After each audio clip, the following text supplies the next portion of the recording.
good to go.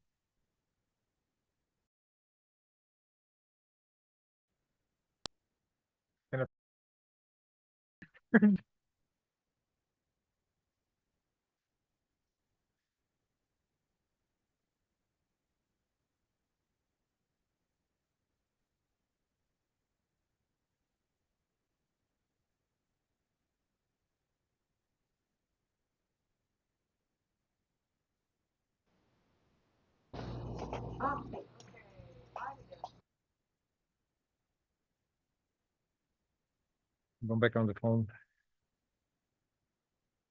Very nice of you all to come in. So while you're waiting, maybe so that you know the exit is that way in case this whole thing goes on fire.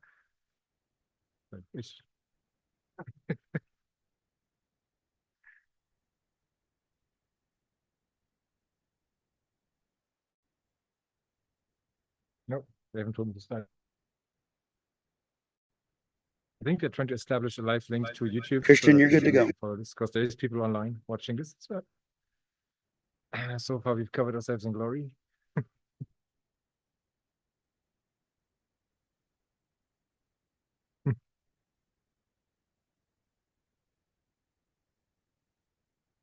Yeah.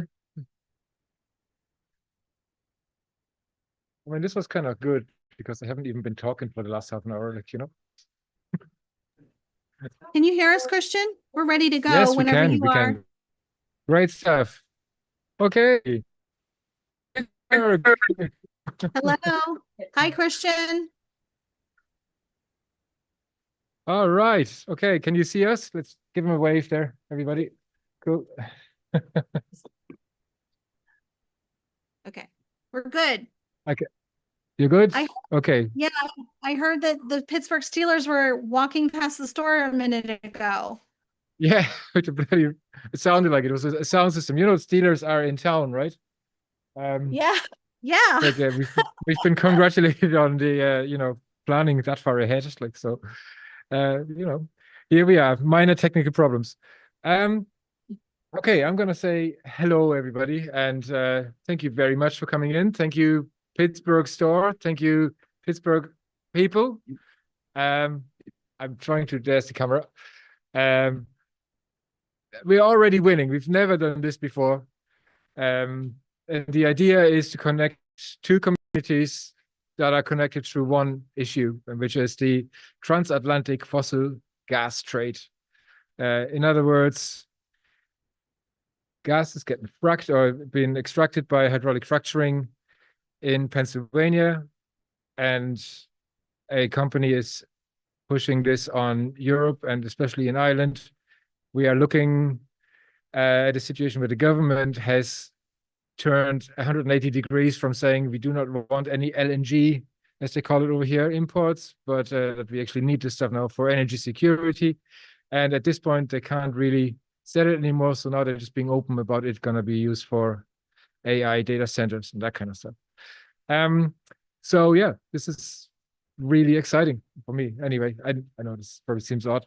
I wish I could see you guys, your audience over in Pittsburgh. Can you turn around? Yes, there you are. Brilliant. Okay.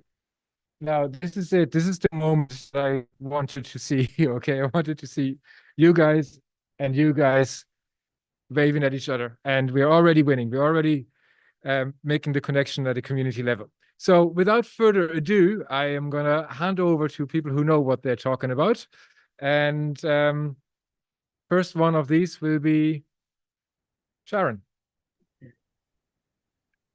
Thank you, Christian.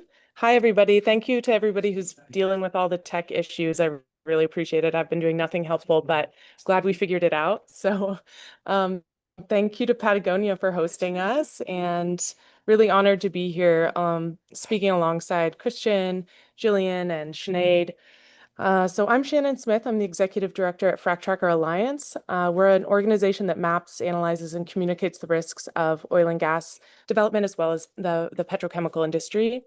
And we provide a lot of maps and data sets and other technical tools to support environmental campaigns. Our team curates, like I said, thousands of resources like this for public use for free. We provide expert testimony for courts and legislatures, and we produce research on the full impacts of fossil fuels. And really at the heart of our work is making data transparent and usable so people can take informed action.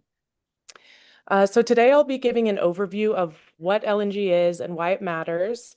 But first I want to acknowledge my team members who created the resources that I'm going to be using in my presentation today. Katie Jones is Frack Tracker's Ohio River Valley Coordinator, and she created our LNG 101 guide, which you can find through the QR code on the screen. And many of the images that you'll see come from Ted Auk, who documented oil and gas infrastructure for many years as Frack Tracker's photographer and drone operator. So today's event is about a supply chain that binds us across the Atlantic. Let me actually pause and make sure that this slideshow is working. Okay, we're good. So yes, this is about a supply chain that binds us across the Atlantic. Fracked gas from Appalachia moves through pipelines down to the Gulf Coast of the United States, where LNG terminals are concentrated, and then shipped overseas to power homes and industries in Ireland, or in Europe, rather, including Ireland, where proposals for LNG imports are sparking heated debate. And this is no small industry. The US went from virtually 0 LNG exports in 2016 to now being the world's largest LNG exporter, now sending out nearly 12 billion cubic feet of LNG per day. And globally, LNG production and shipping capacity is projected to grow by another 50% by 2030. LNG is often promoted by the industry as a clean bridge fuel, but when we look closely, it's one of the most energy intensive, polluting, and costly ways to use gas, locking us into decades of more fossil fuel dependence at the very moment we need to accelerate the transition to clean energy. So LNG 101. At its core, LNG is methane gas, commonly called natural gas. We also refer to it as fossil gas or fracked gas. And it's the same fuel that's used in many power plants and residential homes. To ship it abroad, methane has to be cooled to negative 260 degrees Fahrenheit or negative 162 degrees Celsius. And at that temperature, the gas molecules shrink and pack tightly together, turning into a liquid. That reduces the volume by 600 times. Then, so currently the US has 8 active LNG export terminals, mostly on the Gulf Coast, with dozens more in the approval, planning, and construction phases. And at these facilities, the liquefaction process just in and of itself is extremely energy intensive. Once liquefied, LNG is loaded onto double-hull refrigerated ships, and then when it arrives in another country, it's regasified into, its gaseous form, and then piped to power plants, petrochemical facilities, and residential users.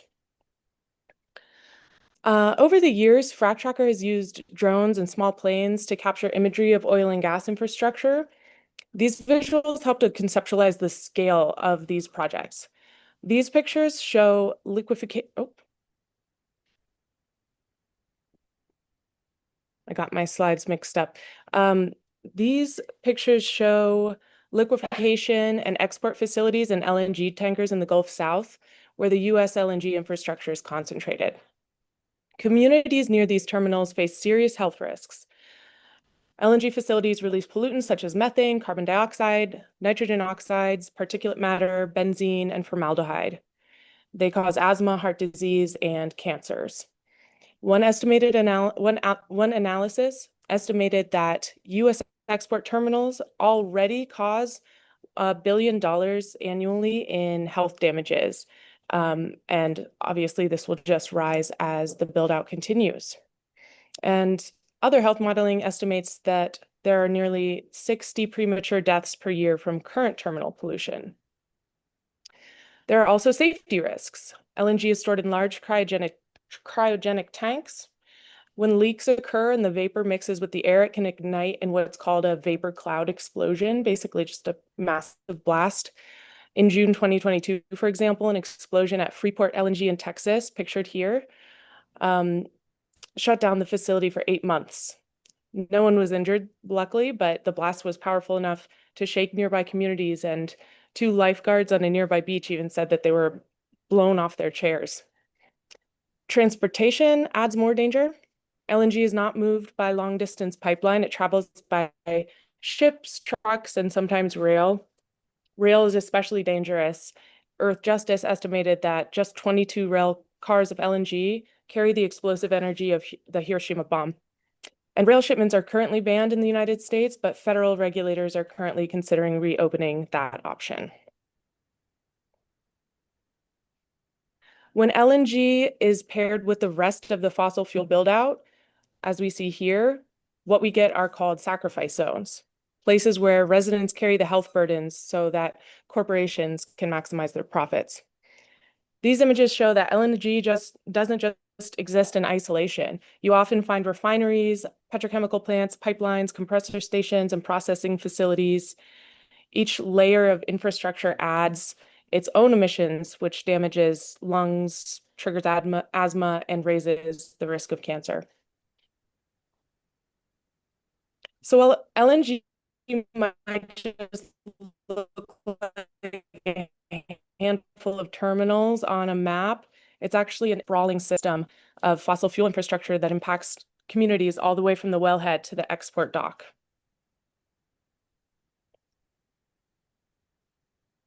Here we're looking at Frac Tracker's National Energy and Petrochemicals map. You can see the pipelines carrying gas to storage, processing facilities, and then to the LNG export terminals along the Gulf Coast there. These are just the layers of our national map that are most pertinent to LNG, but we have a lot of other layers of energy infrastructure. And as you can see, this already is quite visually overwhelming as a data visualization, but this map doesn't even show infrastructure like the fracked wells where the gas originates, nor the fracked sand mines in the Midwest and the Southwest that make drilling possible. So let me talk a little bit about fracking. It's a process, as many of you know, that uses huge volumes of water, sand, and chemicals to crack open shale rock deep underground, releasing gas that's mostly methane. And most of the US gas stays here to generate electricity, run factories, and heat homes, but exports, especially like LNG, are increasing.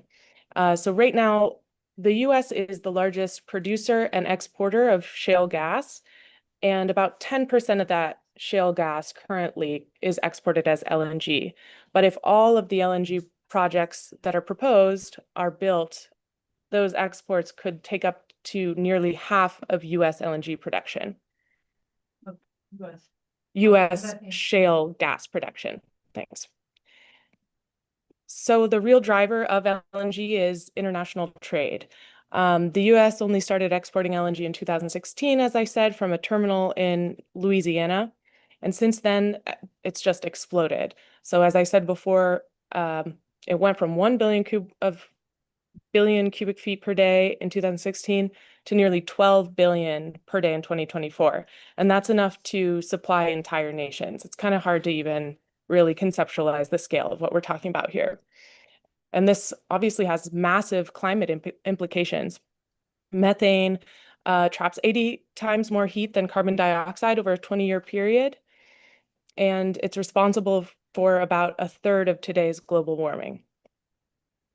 2024 Cornell University study found that LNG's full life cycle transmissions from leaks to liquefaction to shipping make its carbon footprint about 1/3 worse than coal.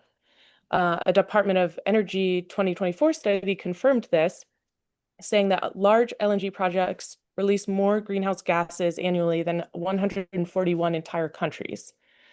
One proposed Louisiana facility, CP2 LNG, is projected to emit as much as 51 coal plants. So when the industry claims that LNG is cleaner than coal, the data clearly says otherwise.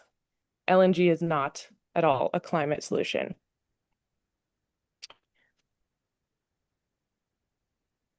So where does all this LNG go? In 2024, about 53% of the exports went to Europe from the United States and 33% to Asia. Exports to Europe spiked after the Russian invasion of Ukraine in 2022 when Russian pipelines deliveries to the EU plunged.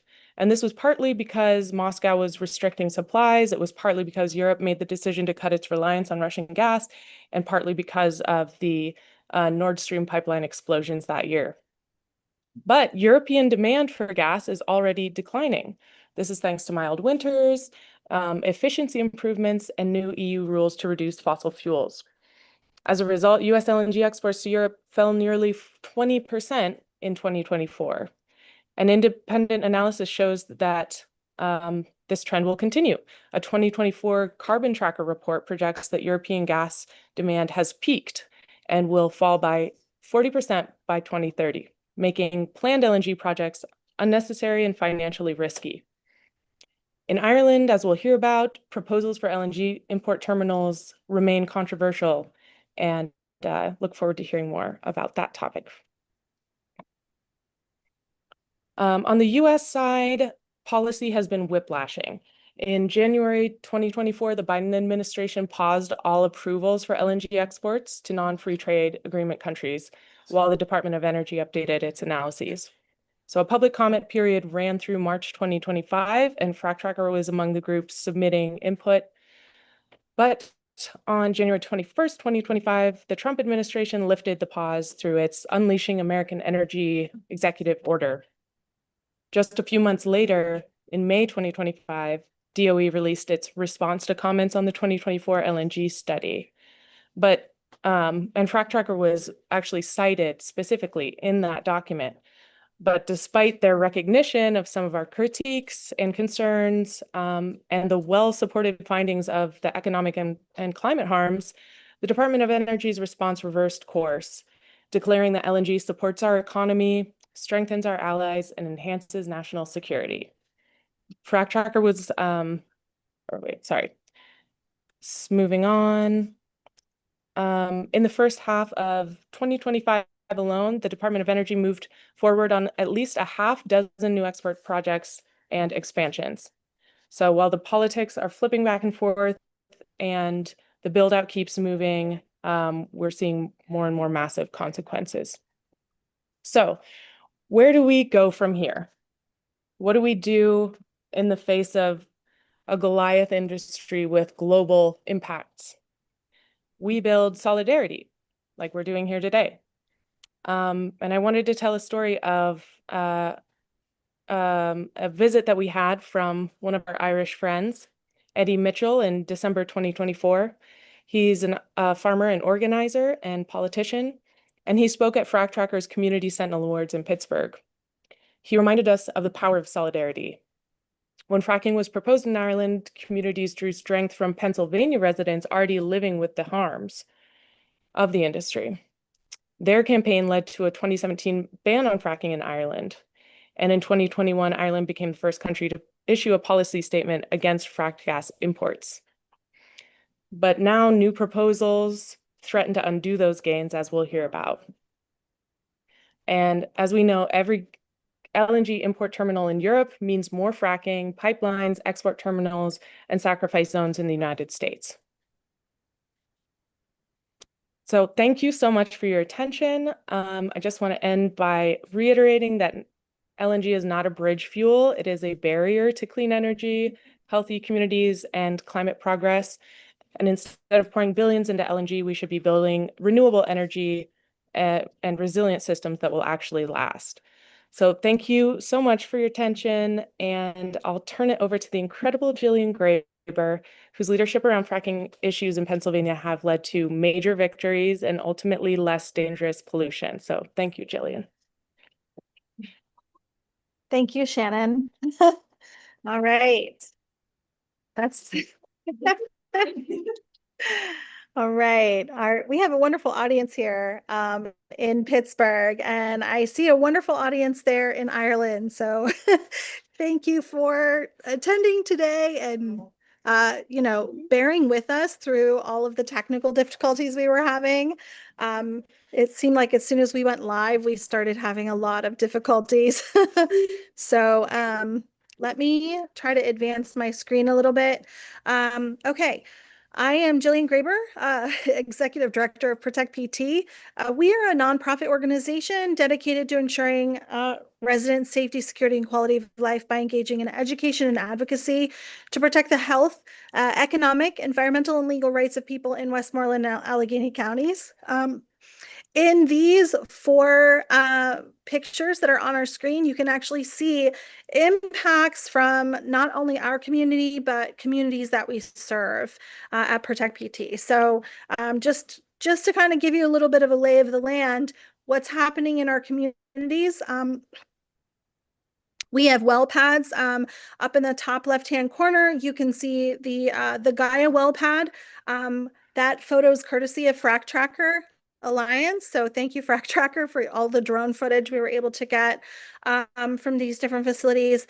To the right there at the top, we also have an injection well. So one of the things that comes along with fracking is the waste, which is not talked about enough. This waste is highly radioactive and has lots of toxic chemicals, although it's not considered hazardous by US standards. And then on the bottom left, we have actually sand billowing out of these chutes that they use for fracking. So folks in the neighborhood up to 2 miles had sand all over their cars, all over their homes. And sand causes sand dust or silica sand causes silicosis. It's permanent lung damage. So there were folks that were breathing this in, and instead of stopping and stopping the frack, they just kept going. And they didn't even get a violation from the DEP on this. And then the bottom right corner picture is a pipeline explosion that happened about 2 miles from where Penn Township, where we work. So this was a pipeline explosion on just a regular old pipeline. Now we're talking about LNG. As Shannon mentioned, LNG is highly explosive, and these LNG pipelines go through our communities as well. So not only are we dealing with the extraction points, we're dealing with the waste and how they're disposing of the waste. We're dealing with the chemicals and the sand. We're also dealing with the pipelines, and explosions are a reality with pipelines. Here's another picture of the Metis well pad in Penn Township. This is about not even a mile from our office where we work every day. And then a residual waste truck. So in Pennsylvania, and actually in the US, fracking waste is considered residual waste. What that means is it's not considered hazardous waste. So the waste you see in this truck is actually waste from a fracking site that is it could be radioactive. It certainly has a whole cocktail of chemicals in it, and it's on our roads every day. So even if you don't live near a fracking well site, you could be living near where this waste is being trucked and disposed of. So you're being exposed whether you know it or not. We also see other impacts from operations, so air and water pollution. We talked a little bit about the air pollution, but spills happen all the time, and water pollution can be the result of that. There's noise and light that can cause disruptions to quality of life. It can also cause stress and health impacts from stress. Cardiovascular disease. It can really exacerbate pre-existing conditions. So stress is a big problem, particularly in young folks. So younger people have more, they're impacted more by fracking operations. And fracking operations happen in communities where kids live, where they go to school. And so sometimes it's hard because they can't get away from it. You can see the pictures here. These are fracking well sites in our community and other communities around us. This is what the drill rig looks like at night. It's lit up like a beacon, and people can't sleep. It's also very, very noisy. So there's a low rumbling noise. Literally they're grinding through the earth. And even though, it's 2,000-3,000 feet deep under the earth, you still hear it at the well site and around the well site. Radioactive fracking waste, we talked a little bit about. So not only do you have the liquids in a truck like we just saw, but you also have the solids, the drill cuttings.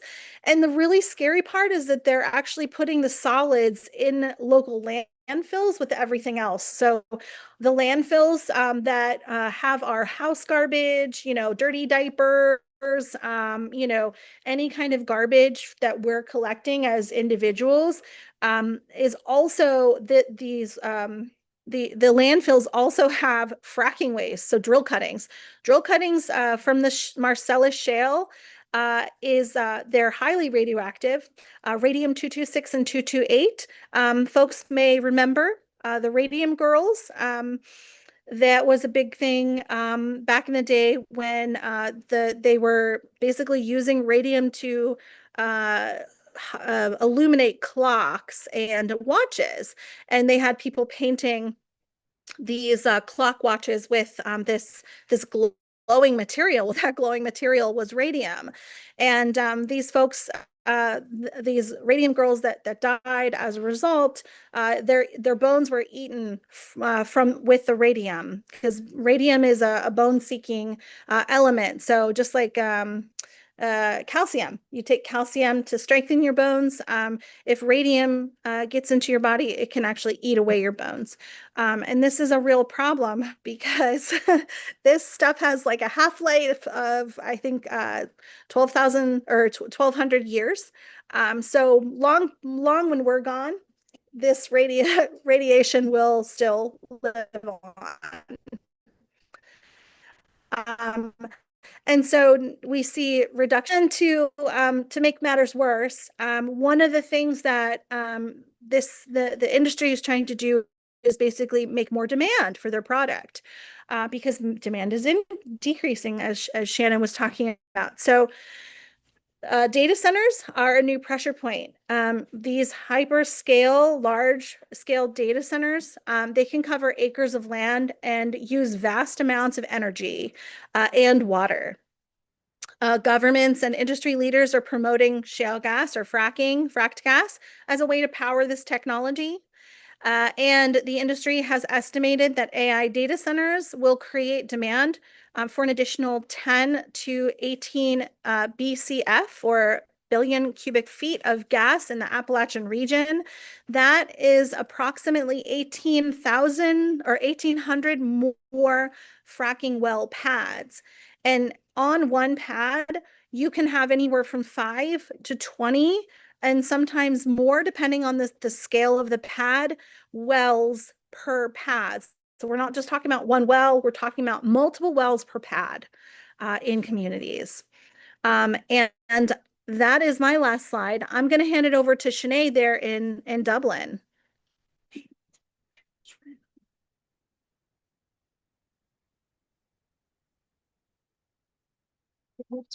Sinead, the screen so they can see. Yeah. I'm just gonna go and sorry. 1 second. Try again. Make the participants part bigger. Try again. Can you hear us now? Sorry, can you make me host so I can share my screen? Sorry to be a bit of a diva about the screen share.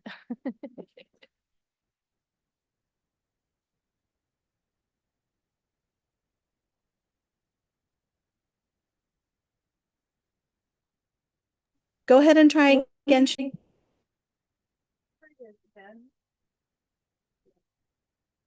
It says host disabled participant screen sharing, so it's going to be not ideal for me to get someone else to flip through my slides. So let's yeah, if you can make me a host or co-host.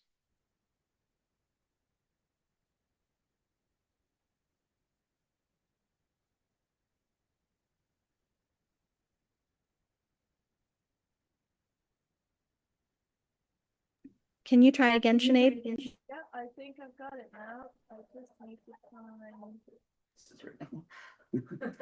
I made you co-host, so you should be able to share your screen now. There we go. Can you share? The email. I can't hear you. Button. And just make sure, just check multiple. Okay, because turn some around now. people- There they can hear me. I can hear them, but I can't see. We're working on it. 1 second. We just lost.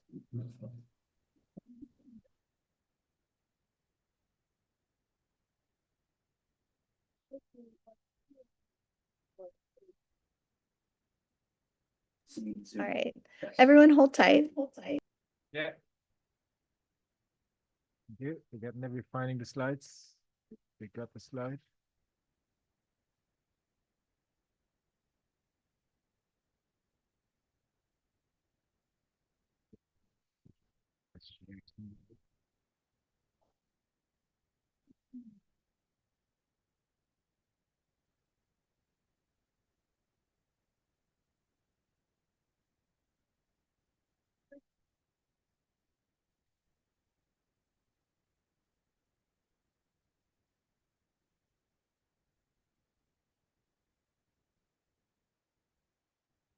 Don't know if you guys heard it over on the Pittsburgh side, but as we're fighting tech issues, sound issues, and everything else, So if it's a not cycle working, I bomb can go ahead and drove share my past. screen again if you want. I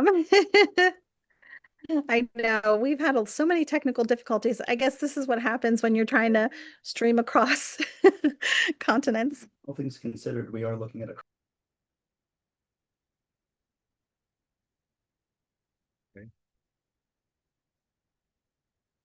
Okay, we're share. Okay, yeah, we are on.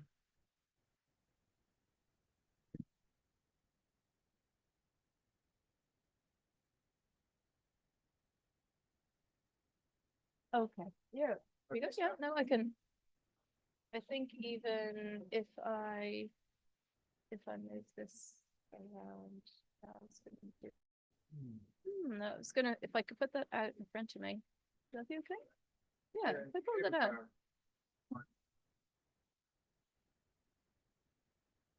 Okay, we're just rearranging the furniture. Sinead, you're worth it, absolutely, 100%. Thank you. Okay, You're doing great. yeah, now am I, what am I on my back and my front? Is that right? Oh, well. Okay. Is that confusing for everybody? Oh, no. Is that confusing for everybody or is it okay for people? Yeah, can you, oh, but can you hear me? Can I get a thumbs up? Yes, okay. Brilliant. Okay, thank you so much for the invitation. My name is Dr. Sinead Sheehan. I am calling live from Dublin. Everything's good on your side in Pittsburgh, Philadelphia? No? Pennsylvania. Yeah, can you give thumbs up and encouragement? Thank you so much. I mean, thank you so much for inviting me. So the reason I'm here is more on a voluntary level. So I work at a group called Shale, and that's based near a proposed LNG terminal, which is going to, they've been trying to build an LNG terminal to import frack gas from the USA for around about 20 years now. But due to this transdisciplinary alliance with the US and due to a lot of grassroots people getting supporting the cause, the big industries have not won so far, but they haven't stopped. And so we have to continue the fight as well. And currently there is an awful lot of pressure on, and hopefully the screen does change. Okay, here we go. So the different things that are putting pressure on the situation in Ireland right now are the policy, the lobbying that's coming from the industry, and the data centers. So I'll talk about those. So currently we have a minister called Darragh O'Brien, and we have a Taoiseach called Micheál Martin. And Darragh O'Brien was the Minister for Housing in Ireland. And I hope it's okay to use bad language, is it? Because I'm Irish and I use a lot of bad language. It's a shit show. The housing situation in Ireland is a total shit show. And this is supposed to be one of the richest countries in the world on paper, but we have a massive housing crisis that affects children. There are so many, there haven't been more homeless children ever than there are currently in Ireland. So this minister is now the Minister for Energy. Okay, so that's part of the situation we're dealing with right now. We have a Minister for Energy that has brought in a policy that is very clearly pro LNG. Okay, he has said that the government have approved a emergency reserve. They haven't used the word LNG, right? But that means an LNG. That means importing fracked gas from the USA. That's the situation we have. We have a very clear policy that says that. We also have ongoing lobbying from US company New Fortress Energy. So New Fortress Energy and Predator have been, for many years, as I said, 20 years, lobbying the Irish government and the county councils at both a local and a national level to try and import fracked gas into America. That's been going on for a long time. I've just put a little snippet from, there's a website called lobbying.ie, and this is just a little snippet of a recent one. They're saying that, oh yes, there's a risk to the security of supply. So therefore of energy, you know, your lights are going to go out. If you don't import fracked gas, your hospitals are going to, you know, won't have enough power to look after the old people. You know, it's this kind of narrative that's actually been propelled by the government and coming from lobbying from big gas companies. Another major pressure point that I think Gillian mentioned is like the data centers are consuming huge amounts of energy. I don't know if this graphic makes it clear. It's from our Central Statistics Office in Ireland. The amount of energy that data centers are currently using is 22% of all energy in Ireland. Now that's not even talking about water, okay? Because water is another problem that I haven't kind of gone into here, but 22% of all of the energy consumed in Ireland is only by data centers. And guess what that figure is in Dublin? 80%. 80%, okay, of the energy. These are figures that I have found. That's 80% of the energy consumed in Dublin is coming from data centers. There's huge data centers in Clonshaw, Leixlip, those kinds of areas. So it's just phenomenal at the moment. And if you compare that to the amount of energy that's been used by dwellings, the amount of energy used by dwellings is actually decreasing, okay?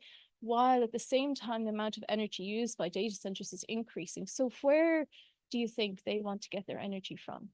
So another part of the policy, which I haven't put up in here, is something called the Commission for the Regulation of Utilities, because it's kind of boring. You know, it's kind of a boring thing to say. It's a boring thing to talk about, but it's the truth, okay? The Commission for the Regulation of Utilities they're a state body in Ireland that lays down. They're supposed to look after utilities, you know, where the energy goes, where the water goes. And what they've said is that data centers, that they're calling them large energy users, not even using the word data centers, they're using the word large energy users, and that they can build as long as they have their own supply of some sort of fuel. Gas is okay. So that's what they've said. So these are the pressure points that are on us at the moment to import American fracked gas. I think the other speakers have done an excellent job of talking about why we shouldn't rely on gas, why we shouldn't build an LNG terminal, why we should not be importing fracked gas. And especially, I suppose one of the main reasons for me is, you know, the statistics that Shannon mentioned at the start, like they're not just statistics, they're really people. And some of those people are on this call. Some of those people are online. Some of those people may even be in the store in Pittsburgh. And so these people that I know personally are suffering. They're having operations. They're trying to survive cancer. People I know personally have lost their wives. They've seen people get sick. This is really happening. That's the meaningful thing. You know, you talk about 60% of this or 20% of that. They're actual people who are genuinely being harmed from fracking. That is probably the most important reason that we should not import fracked gas into Ireland.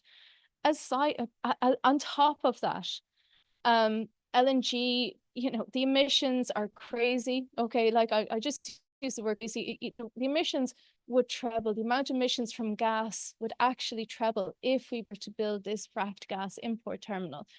There are some excellent scientific papers by Professor Robert Howarth. He's from Cornell.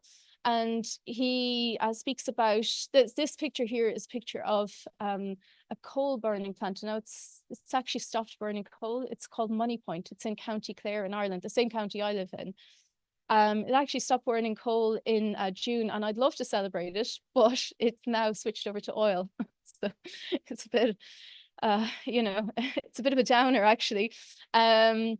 But this is very close to where the proposed Shannon LNG terminal is as well. Okay, so it's only just kind of down the road along the coast would be Shannon LNG. So we're kind of talking about moving from Moneypoint and hooray, we stopped burning coal to, oh, let's import fracked gas. You know, so the emissions from fracked gas would actually be more than coal. So because of the transport involved, because of the leakage, because there's a regasification involved in gas, because you have to keep using the gas. If you import fracked gas, you have to, I think what's on the government website is that it would be refilled, this big strategic unit that they're talking about, the LNG terminal, would have to be refilled 6 times a year, at least 6 times a year, just to keep it viable. Okay, so they can't just import it and store it. They're talking about storage. Storage thing, you know, I'm going to say it again, it's bullshit. The storage thing is absolutely bullshit. The proof is that they have to use it, okay? So along with the emissions, along with the leakage, there is a danger. I think Gillian referred to, there are explosions. Even the gas company boss of Predator said that he would not live beside an LNG facility in Kerry in case it blew up, right? There is an incredible cost to it. So they're talking something like 900 million, but who pays the bills for LNG? Yeah. So as everybody in the Dublin store said, we do. They pay. The people here, it comes into our household bills. Why would we want to import fracked gas for data centers and then pay for it ourselves? It's absolutely mental. And then, of course, as Gillian and Shannon mentioned, there's a ban on fracking in Ireland, which came about because of a lot of work from individuals like the people here in this room, and a transatlantic alliance as well.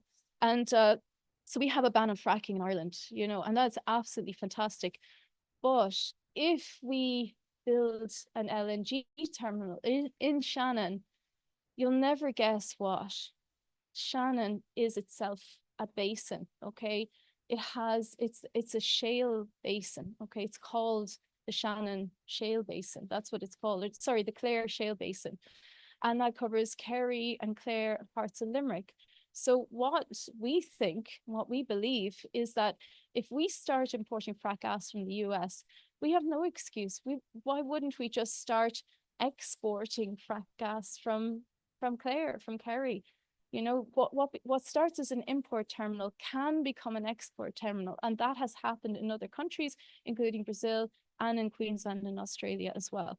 So the danger is that if we start importing fracked gas, we've really got no moral ground to continue holding our ban against fracking in Ireland.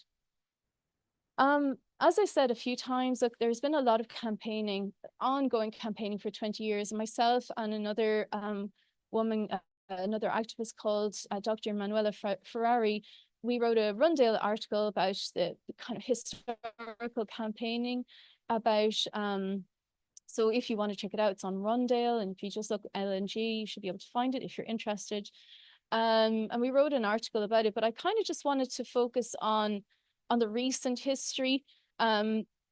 Not like total credit to the people who've been doing it for 20 years, and I've only been kind of involved for the last kind of 6 or 7 or so. And there are a lot more people who are doing a lot more than me. So you know, absolute kudos to so many other people here at home and in different parts of Ireland, Leitrim and Clare and Kerry, especially in the Stole. But yeah, look, the fracking ban came about, brilliant. And there has been this campaign against to you know, frack off LNG because the LNG terminal has been, you know, to get built. And you know, this was a bunch of people who came to climate camp in Kerry and made a human, you know, we went onto the land in Kerry. This is where the proposed LNG terminal, the Shannon LNG terminal, would be. That's the field, and we, you know, invaded the field and, you know, did this whole frack off LNG. You know, we came together and we did that. And then in 2019, you know, there was a big kind of green wave going on, and it was just before the Greens got into government in Ireland. And you know, I think that you know, that campaigning that we did around then was really meaningful. Okay, and I just, you know, this was a kind of, I don't think this would have happened without the transatlantic support, because what happened was a bunch of people. Now I know you can only see a few people in this picture, but there are about 1,000 people involved in this action. Sorry, I need to take a drink, sorry. And I don't know if you can see the name there, but that is actually the Department of Climate, okay? This is before the Greens got into the government. That was the Department of Climate. I think Richard Bruton was the department, he was the energy minister at the time. And we are wallpapering the Department of Climate Action in Dublin with Professor Robert Howard's papers, okay, saying that LNG is worse than coal. So his papers can prove scientifically that LNG is worse than coal. And so we wallpaper the department to kind of, you know, say, listen to the science, you know, you shouldn't build an LNG terminal. And this got a lot of public support. The Greens got into government. I'm not taking all the credit for that, but, you know, there was a lot of campaigning. There was a lot of, you know, people want to help the climate. People want to do the right thing. And then Eamon Ryan got in, and we were really hopeful. Excuse me. We were really hopeful. You know, people had been part of that. You know, the green people had been at those marches, you know, and we really thought, we thought this was going to be, you know, he was going to be the one to stop LNG ever from being built in Ireland. That was our hope as grassroots activists. But as you can see, you know, this is a snippet from an article. It wasn't clear. So there was a ban on the importation of fracked gas, which was then deemed to be not kind of legal, that we weren't able to do that. And then there was this kind of, you know, arguably a U-turn. And during Eamon Ryan's term in November 2023, he brought in something called Action 17, which was to create a strategic gas emergency reserve to protect Ireland, blah, blah, blah, in the event of a gas supply disruption as Ireland makes a secure transition to majority renewable energy. Can you read between the lines there? Can you see what's happening? So this caused a lot of rupture. I'll be really honest about it. It caused a lot of friction, and friction that is still, the reason I want to bring it up is because it's still there. It's still there that we kind of came together, a massive amount of us. And then there was a rupture that some people went, no, you know what? Eamon Ryan's a good guy, and he's actually trying to do the right thing. And other people were like, oh my God, you know, he just did a U-turn, and he's, you know, he's really fecked us over, you know, to be honest about it. And so there was a big split. And you know, that's where we are today. Now we've got a new minister. Eamon Ryan is gone. The Greens didn't get back in. And I suppose we're kind of like, well, what do we do now? How do we come together? How do we rebuild the transatlantic alliance that we once had, and that is still there.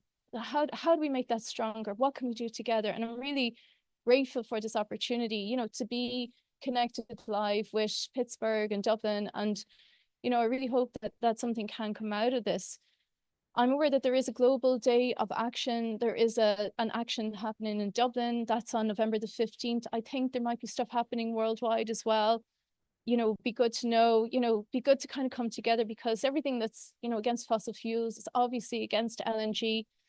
I'm personally, you know, Future Proof Clare are involved in, I put up a couple of petitions here. One is to say no to the gas plant and data center in Clare, so not too far from where I live. There's an application for a data center. Now, keep an eye on those applications for data centers, because people can submit and they really make a difference. If you submit on those data centers, you can find out more on, I think Not Here, Not Anywhere actually have a good place where you can find out where are the applications going in. People can submit on them. And we're actually taking a court case against the Ennis data center to try and stop this gas plant from being built. And there's another petition as well on Uplift, and it's a Keep Ireland LNG Free, and that Not Here, Not Anywhere as well. Anyone can sign that, anyone from Pittsburgh, whether you're from Pennsylvania, the US, or in Ireland as well. So like, there is about 4,000 signatures on it, and I think no harm to put your name on that, and we could do it more. But really, I would love to see, you know, us do more for rebuilding the transatlantic alliance. And if you're interested in getting more information, if you want to reach out, you can reach out to futureproofclare@gmail.com or stopshannonlng@gmail.com. Thanks very much.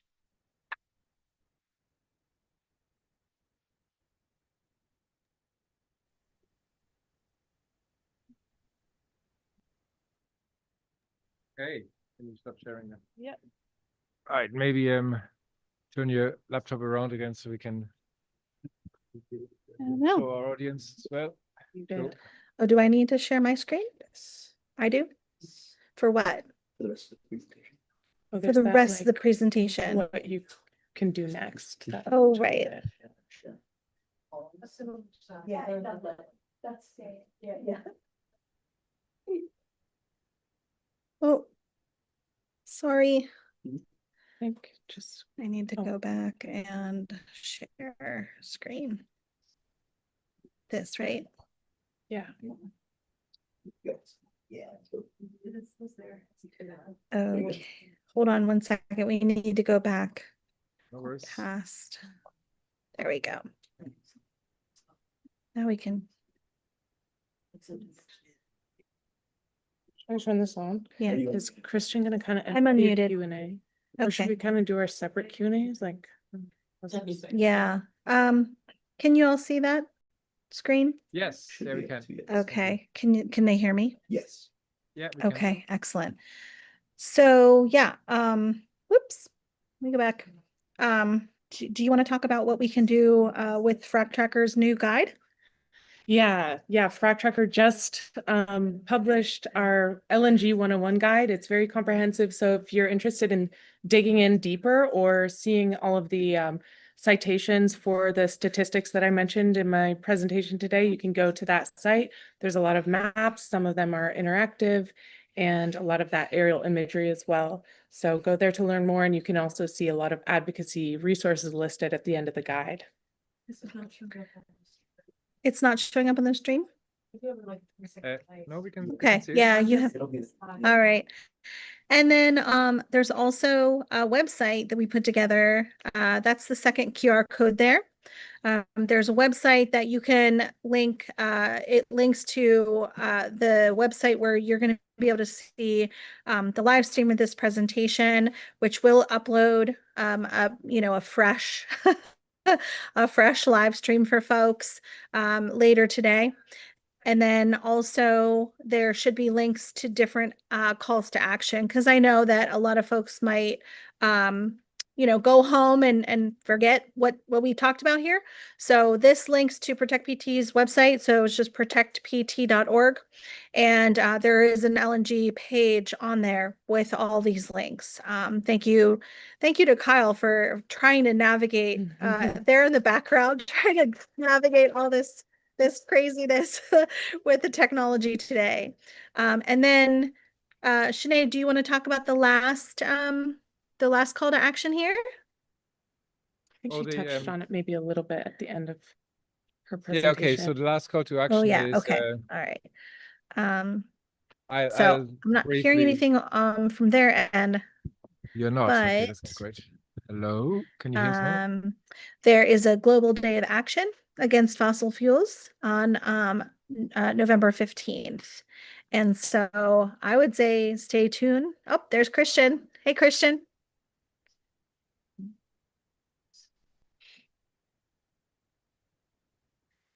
But can you hear me? No? Can you not? You can't hear me? Okay, I'm going to talk to you. So I think they're going to get their speaker out. Oh, there we go. Trying to.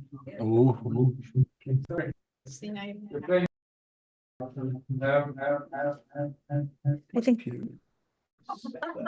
Well, since it seems like you can hear us still, just want to make sure I to can. say Can you hear me now? much for coming to this event, for everybody who showed up in person. Really, really appreciate it. Yeah. Really appreciate the solidarity that we've been building with our friends over there in Ireland. Sinead, I really appreciate your passion and all the work that you do. So just have a lot of appreciation, and events like this really help to keep us in the fight and keep our morale up. So thank you all, and I hope you will sign up for newsletters and things to stay informed about what's going on. Yeah, absolutely. Yeah, echoing what Shannon said, thank you to everybody in the Dublin store. Thank you to Christian and the staff there. Thank you to everybody here in Pittsburgh, in the Pittsburgh store. We've got Opal and Morgan and the rest of the staff here. Yeah, and we need to keep moving forward, right? Keep up the momentum, because whether it's here or there, we see impacts across the globe from the extraction of fossil fuels in our communities and the use of fossil fuels. So we need to continue to push for alternatives that aren't harmful to people. Absolutely. Can you hear me now? All right. No. You have to mute one. Can you folks hear us?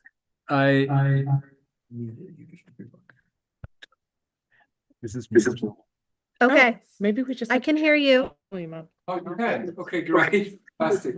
I don't know why suddenly everything is breaking down. People here are getting a nice dubstep version of this talk, but I mean the echo is brilliant. I just wanted to reciprocate and say thank you so much. It was there's many learnings, and we shall take them forward. But I think the most amazing, we actually did manage somehow to connect the community and at a community level. And let's face it, mitigation of the fossil fuel crisis is probably not going great. So we are looking at adaptation and resilience, and we need communities for that. So thank you, Opal, and everybody else in the Pittsburgh store. And I cannot possibly. Glad